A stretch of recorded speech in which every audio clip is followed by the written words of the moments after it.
সংগঠনগত এবং কিভাবে আমরা বিভিন্ন দাবি দাওয়া ইত্যাদি আদায় করতে পারি না পারি, আমাদের সংগঠনকে কী করে শক্তিশালী করতে পারি, সেই বিষয়গুলোতে মূলত আলোচনার মধ্যে এসছে। আমি অ্যাকচুয়ালি এইভাবে ঠিক বক্তৃতা দিতে অভ্যস্ত নই। আমি একজন পিওরলি টেকনিক্যাল লোক। তা গত 30 বছর চিংড়ি এবং মাছ চাষ নিয়ে কাজকর্ম করছি। মূলত শুরুতে গবেষণামূলক, বর্তমানে বেশ কিছু বছর চাষিদের সঙ্গে মিশে কাজকর্মগুলো করছি। তো কয়েকটা বিষয়, যেটা এটা পিওরলি টেকনিক্যাল বিষয়ই আমি বলবো এখানে, কয়েকটা বিষয় আমার যেগুলো নজরে পড়েছে আমার ধারণা অনুযায়ী আপনাদের সামনে রাখবো। যদি এটা আমার সঙ্গে কারো উন্নত থাকতে পারে কিছু কিছু ক্ষেত্রে, তো সেক্ষেত্রে সেটা জানাবেন। আর আমিও চাই এখান থেকে কিছু শিখে যেতে। তো সেটা আপনারা যদি আমাকে সেইভাবে শিক্ষিত করেন আমারও ভালো লাগবে। তা প্রথম যে বিষয়টা আমি বলতে চাই, পশ্চিমবঙ্গে মূলত চাষ বলতে মাছ চাষ জল কৃষি, এই শব্দটা আমি ব্যবহার করতে পছন্দ করি। অ্যাকোয়াকালচারের বাংলা জল কৃষি। এই জল কৃষিতে মূলত দুটো জিনিসের চাষ নিয়েই আমরা আছি। এক হলো চিংড়ি, যেখান থেকে আমাদের এক্সপোর্ট আর্নিং আসে, এক্সপোর্ট হয়, এবং মাছ, যেটা মূলত আমাদের ডোমেস্টিক মার্কেট।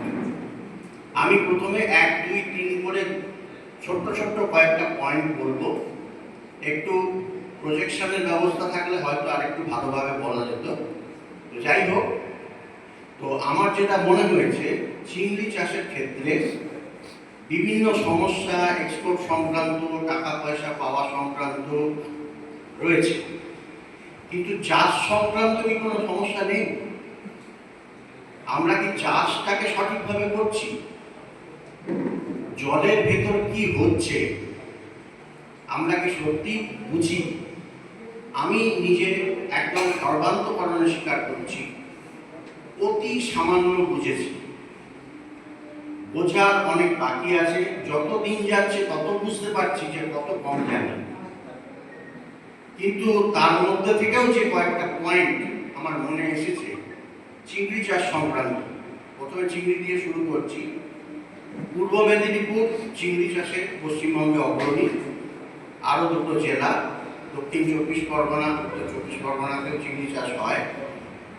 কিন্তু এই চিংড়ি চাষের ক্ষেত্রে মূল যে জায়গাটা আমাদের ধরতে হবে, যে জায়গাটাতে একটা গ্যাপ হয়ে যায়। আপনারা এখানে উপস্থিত আছেন, সকলেই দীর্ঘদিনের অভিজ্ঞ চিংড়ি চাষ সংক্রান্ত কাজকর্ম নিয়ে আছেন। যে জায়গাগুলো শুধুমাত্র আমরা গ্যাপ হয়ে যাচ্ছে বলে মনে হয়েছে আমার, আমি শুধু সেই পয়েন্টগুলোই বলবো। আমরা অত্যন্ত ভালো চিংড়ি চাষ করি, আমরা এগিয়ে আছি একদিক দিয়ে অন্ধ্রপ্রদেশের থেকে। সেটা হলো কি, আমাদের উৎপাদনশীলতা, প্রোডাক্টিভিটি। প্রতি 1000 স্কোয়ার মিটার বা হেক্টরে বা একরে যাই বলুন, যে উৎপাদনটা আমরা করি, এটা অন্ধ্রপ্রদেশের থেকে অনেক বেশি। তাদের এলাকা অনেক বেশি, তাদের উৎপাদন ওই জন্য বেশি হয় ভলিউমে। কিন্তু এই যে উৎপাদন বেশি আমাদের হচ্ছে, এটা হতে গিয়ে কতগুলো সমস্যার সম্মুখীন হতে আমরা হই। প্রথম কথা, যারা চিংড়ি চাষ করেন তারা একটু আমাকে বলবেন ক্রপ প্ল্যানিং, অর্থাৎ চাষ পরিকল্পনা, এইটা কজন কিভাবে সঠিকভাবে করেন? চাষ পরিকল্পনা একটা অত্যন্ত গুরুত্বপূর্ণ বিষয়। নার্সারি করব কি করব না, সরাসরি গ্রো আউটে যাব কিনা, স্টকিং রেঞ্জ কি কত হবে, কি সাইজে মাছ হারভেস্ট করব, এই যে বিষয়গুলো আমরা কি আগে থেকে ভাবনা চিন্তা করিনি, প্ল্যান করি, এবং প্ল্যানগুলো কি সঠিক হয়? যদি সঠিক হয় তাহলে পশ্চিমবঙ্গে আমরা দ্বিতীয় ক্রপ করতে পারি না কেন? প্রতি একটা সাধারণ কথা আমি জিজ্ঞেস করছি, আমাদের তো টেম্পারেচারের যে সময়টা আছে, এই পাঁচ হাঁড়িতে কতটা হবে? আমি বলে দিচ্ছি, 80 কিলো। তাহলেও 9 মাস লাগে। তাতে দুটো চাষ করা সম্ভব, কিন্তু আমরা দ্বিতীয় চাষ সাকসেসফুলি করতে পারি না কেন? 32-80 কিলো। এইটার কথাটা কি আমরা দেখেছি? দ্বিতীয় চাষ যদি সাকসেসফুলি করতে পারি, একই বীজ ভ্যালু, একই লেবার কস্ট দিয়ে আমরা কিন্তু আরো একটু বেশি ইনকাম করতে পারি। এর মধ্যে সমস্যার জায়গাটা কোথায়? আমি 1-2-3 করে পয়েন্ট বলছি। 62, 15, 70, 80। সেকেন্ড ক্রপ, দ্বিতীয় ক্রপ, অন্ধ্রপ্রদেশে এমন তিনটে ক্রপও হয়, তাদের যেহেতু শিক্ষা করে না সেভাবে এটা হয়, কিন্তু আমরা দ্বিতীয় ক্রপ করতে পারছি না। কিচ্ছু লাগবে না, কিচ্ছু লাগবে না, চলুন, কিচ্ছু লাগবে প্রথম না। কথা হলো, প্রথম পয়েন্ট সবচেয়ে গুরুত্বপূর্ণ যেটা আমার মনে হচ্ছে, যেখানে আমরা মিস করছি, ভুল করছি, সেই জায়গাটা হলো এয়ারেশন। আমরা জানি ম্যাঙ্গানিজ লাগতো যদি এটা অন্য পুকুরের মাছ হতো, আপনার পুকুরে না হয়। চাষির কাছে এয়ারেশনের ব্যবস্থা ডিজেল চালিত। যতগুলো চিংড়ি ফার্ম আছে, আমি অন্তত যতগুলো দেখেছি, তার মধ্যে 2 থেকে 3% তে ইলেকট্রিসিটি সাপ্লাই আছে। আমরা কালকে মন্ত্রী মশাইয়ের কাছে যে দাবি সনদ পেশ করব, আমি জানি না মাসুল সংক্রান্ত একটা কথা আমি শুনেছিলাম যে ইলেকট্রিসিটি সাপ্লাই দেওয়া ফার্মগুলো, কারণ আমরা জানি ইলেকট্রিক এয়ারেশনে 1 কিলো চিংড়ি 15 থেকে 20 টাকার মধ্যে হয়। সেটাই যখন আমরা ডিজেল এয়ারেশন দিয়ে করতে যাচ্ছি, চিংড়ির সাইজ অনুযায়ী 40 থেকে 60 টাকা খরচ হচ্ছে।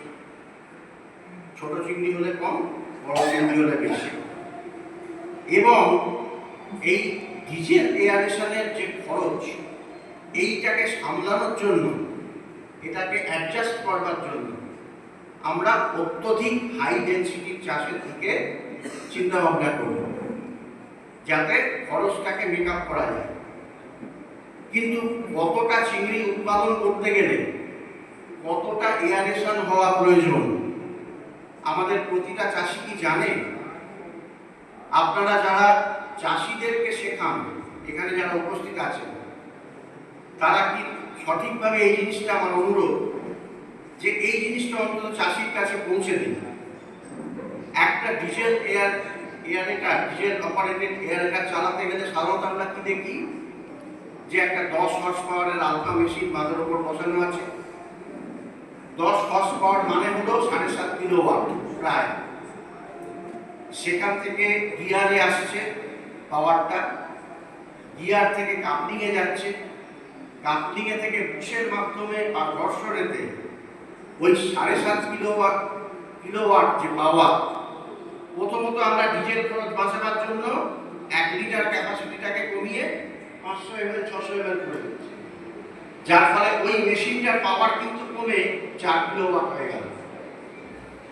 এবার এই 4 কিলোওয়াট পাওয়ারটা যখন আমি গিয়ার, কাপলিং এবং বুশের মাধ্যমে একটা এয়ারেটারের মেশিন ঘোরাচ্ছি, পাখা ঘোরাচ্ছি, আলটিমেটলি হিসেব করে দেখা গেছে সে সাপ্লাই দেয় 2 কিলোওয়াট।